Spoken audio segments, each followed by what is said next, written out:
kesempatan yang berbahagia ini akan saya lanjutkan dengan budidaya tanaman pala. Karena dengan mengetahui budidaya tanaman pala, kita dapat mempersiapkan agroekosistem dari kondisi lingkungan agar budidaya tanaman pala berhasil dengan baik.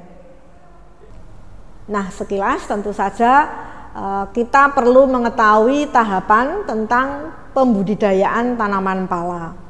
Tentu saja pertimbangan dari kondisi iklim, tanaman pala ini memerlukan iklim tropis yang panas.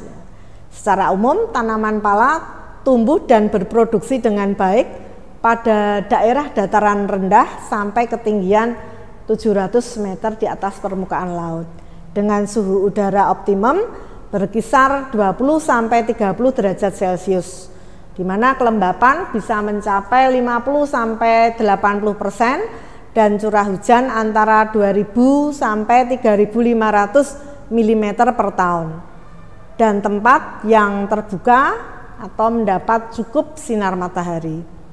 Lalu bagaimana kondisi atau keadaan tanah? Tentu saja sudah kita singgung bahwa jenis-jenis tanah andosol atau sol dan aluvial yang kaya akan bahan organik ini diperlukan di dalam pembudidayaan tanaman pala.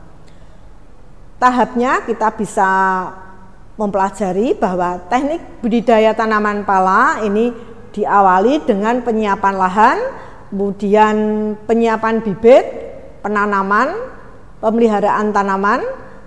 Selanjutnya untuk penyiapan lahan tentu saja ini ada beberapa pertimbangan, apakah akan ditanam pada lahan yang sangat luas atau hanya koleksi kebun pada suatu daerah atau desa.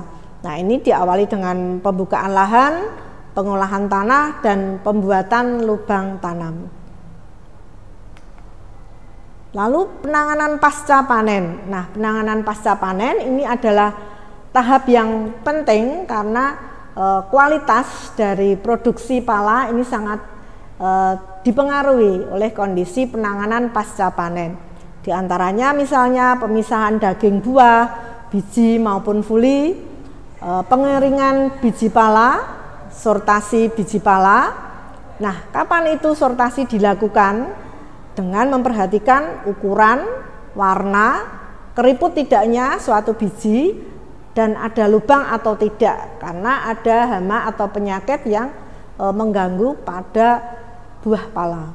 Kemudian pengeringan fuli, sortasi fuli dilakukan dengan cara memisahkan fuli yang utuh dan yang tidak utuh, karena kriteria nilai itu nanti juga berbeda, nilai ekonomi yang utuh maupun yang tidak. Sebagai informasi bahwa fuli ini juga sangat laku keras untuk daerah-daerah di Eropa, karena di sana bisa dimanfaatkan juga untuk minuman sebagai penghangat tubuh, kemudian atau mungkin dicampur juga dengan produk-produk lain dari jenis tanaman obat maupun jenis tanaman rempah. Selanjutnya pada penanganan pasca panen kita sampai pada proses penyimpanan maupun pengemasan. Untuk proses selanjutnya setelah pengeringan fuli ini atau juga pala tentu saja perlu disimpan di kondisi yang tidak menyebabkan menurun kualitasnya ya. Setelah itu ditindaklanjuti dengan pengemasan. Untuk perbanyakan tanaman pala umumnya yang tadi bisa menggunakan biji, bahwa perkecambahan biji ini memerlukan waktu 1-3 bulan dan siap ke lapang setelah berumur 1 tahun. Tanaman pala mulai berbuah paling cepat itu sekitar 3 tahun setelah tanam. Namun pada umumnya tanaman pala yang berasal dari biji ini agak lama di dalam awal dari proses pembuahannya, yaitu berkisar 5-7 tahun. Nah, umur produktif ini bisa mencapai 100 tahun. Nah, apa yang dapat kita pikirkan dengan informasi bahwa umur produktif bisa mencapai 100 tahun? Karena umurnya sangat lama, maka kita di dalam membudidayakan perlu sekali mendeteksi dari awal, yaitu asal mula bibit atau asal mula biji. Biji buah atau biji pala untuk benih, kita bisa mempersiapkan bahwa biji pertanaman yang digunakan untuk benih ini harus memiliki kualitas yang baik. Apa itu? Memenuhi mutu fisik, fisiologis, dan mutu genetis. Mutu fisik yaitu benih tidak keriput, tidak pecah, tidak menunjukkan adanya serangan hama atau penyakit. Kemudian ada yang dimaksud dengan mutu fisiologis, yaitu benih mampu tumbuh bila dikecambahkan atau disemai. Mutu genetis berkaitan dengan varietas asal-usul dari induk benih. Kemudian benih yang telah dikeluarkan dari buah dan fulinya kemudian disortir untuk memperoleh benih yang benar-benar telah tua untuk dapat dikecambahkan. Nah, inilah langkah-langkah di dalam sortasi buah atau biji pala yang akan dipersiapkan untuk kepentingan benih. Biji pala yang masih muda umumnya ini belum dapat digunakan untuk benih, dan apabila dikecambahkan ini tentu saja tidak akan tumbuh dengan sempurna. Kemudian perkecambahan benih. Sebelum perkecambahan ada tahapan seleksi buah, fuli dan biji yang harus dilakukan, di mana seleksi buah yaitu buah dipilih yang matang petik, kemudian ditandai oleh buah yang telah terbelah dan bebas dari hama penyakit.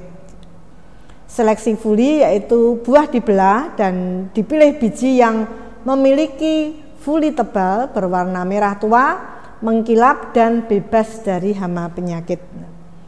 Perkecambahan benih ini dilakukan pada media tanam, tentu saja dengan komposisi tanah, kemudian pasir dan pupuk kandang dengan perbandingan 1:1 dan banding 1. Perkecambahan yang biasa dilakukan ini bisa digunakan menggunakan bak atau plastik yang diisi dengan media tanam, bisa serbuk gergaji dan serbuk sabut kelapa, kemudian dilakukan pengaduan agar merata untuk mempercepat perkecambahan. Tempurung pala ini dibelah pada bagian pangkal biji dan tidak merusak daging bijinya tentunya. Selanjutnya bak ditutup dengan alas atau karung goni atau juga bisa menggunakan kertas koran guna menjaga kelembapannya. Nah, setelah hampir 4 minggu atau 1 bulan benih dipindahkan ke polybag.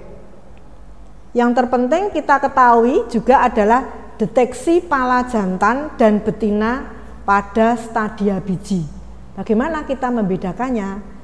Kita memperhatikan bahwa bentuk ujung benih pala ini ada yang runcing atau lancip, agak membulat, bahkan ada tonjolan kecil di ujungnya.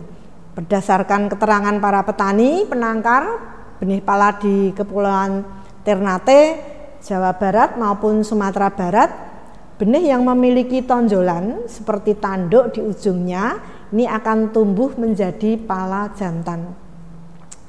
Kemudian benih yang akan tumbuh menjadi pala betina ini mempunyai ciri pada bagian kedua sisinya ini berbentuk mulus atau rata dan tidak ada bagian yang menonjol. Pada tanaman pala dengan tipe yang demikian ini berdasarkan kearifan lokal, biji akan tumbuh menjadi pala jantan, akan memiliki tanduk yang lebih jelas atau lebih menonjol. Sedangkan biji yang berkembang menjadi pala betina, ukuran tonjolannya sesuai rata-rata. Nah, kearifan lokal juga sangat diperlukan di dalam pemilihan atau seleksi biji guna untuk pembibitan. Lalu deteksi pala jantan dan betina di persemaian, tentu saja kita bisa menyaksikan bahwa berbasis kearifan lokal dari berbagai daerah seperti Ambon, Sulawesi, Jawa Barat, bahkan Lampung benih yang diperkirakan akan tumbuh menjadi pala betina ini mempunyai pertumbuhan percabangan hampir mendatar, cenderung horizontal, dan posisi daun pada cabang ini agak mendatar sampai agak merunduk.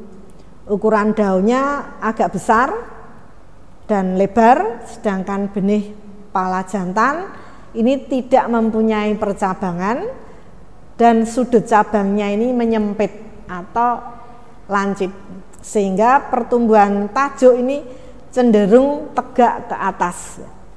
Lalu posisi daun pada cabang agak tegak, daun terlihat lebih langsing. Bila dilihat dari perakarannya, maka akar yang terbentuk ini adalah akar tunggang lurus ya, dengan akar lateral yang kecil, banyak, dan lembut sifatnya. Dari beberapa penelitian yang dapat kita baca melalui jurnal, ini saya sampaikan pada kesempatan ini penelitian dari bidang kehutanan bahwa hutan rakyat ini sebagian besar tentu saja dikelola secara agroforestry. Salah satu jenis tanaman yang banyak dikembangkan ini adalah pala. Penelitian ini memiliki tujuan untuk mengetahui prospek pengembangan pala di lahan hutan rakyat, sehingga kita perlu bukti apakah dengan membudidayakan, mengembangkan buah pala ini memberikan hasil yang baik untuk daerah. Penelitian ini dilakukan di Desa Kemawi, Kecamatan Sumogede, Kabupaten Banyumas, Jawa Tengah. Nah, ternyata buah pala juga bisa dibudidayakan di daerah Pulau Jawa, khususnya Jawa Tengah maupun DIY. Nah, ini penelitian yang dilakukan pada bulan Juni sampai Juli 2012 dengan mengamati bahwa data ini dilakukan penelusuran data secara sekunder, wawancara terbuka dan mendalam, kemudian narasumber dipilih secara purposive sampling, yaitu petani yang menanam pala di lahannya itu sebanyak 20 orang. Jadi hutan di daerah Banyumas ternyata sudah banyak yang menanam tanaman pala. Data yang diperoleh kemudian diolah dan dianalisis secara deskriptif.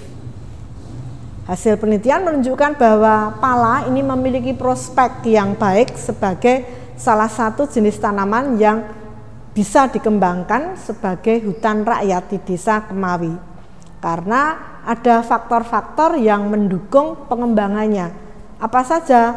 Tentu saja lahan secara biofisik sesuai untuk pertumbuhan tanaman pala. Kemudian ditinjau dari sisi sosial dapat diterima oleh masyarakat karena jauh sebelumnya sudah banyak petani yang membudidayakan pala di lahannya. Kemudian dari sisi ekonomi memiliki harga yang cukup tinggi dan stabil sehingga memberikan tambahan pendapatan bagi petani maupun masyarakat di sekitarnya. Lalu kondisi pemasaran baik buah maupun bibitnya itu sangat mudah. Pemerhatian pemerintah terhadap pengembangan pala ini di tingkat produksi hingga pengolahan pasca panen cukup besar, terlihat dari adanya beberapa program yang berkaitan dengan pengembangan tanaman pala di wilayah ini. Nah, untuk pasca panen dan proses produksi pala ini bermacam-macam kegunaannya. Selain dipergunakan untuk rempah-rempah, ternyata ada proses pembuatan minyak atsiri yang berbasis pala. Diawali dengan metode penyulingan. Kita mempersiapkan bahan, bisa berasal dari fuli yang kering, dimasukkan dalam ketel suling, sedangkan buah pala yang muda tentu saja harus dipotong terlebih dahulu dengan ukuran kurang lebih 1 cm.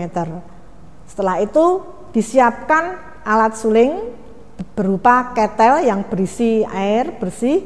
Kemudian permukaan air berada 3-5 cm di bawah plat berpori yang menjadi alas potongan fuli atau buah pala yang sudah dipotong tadi.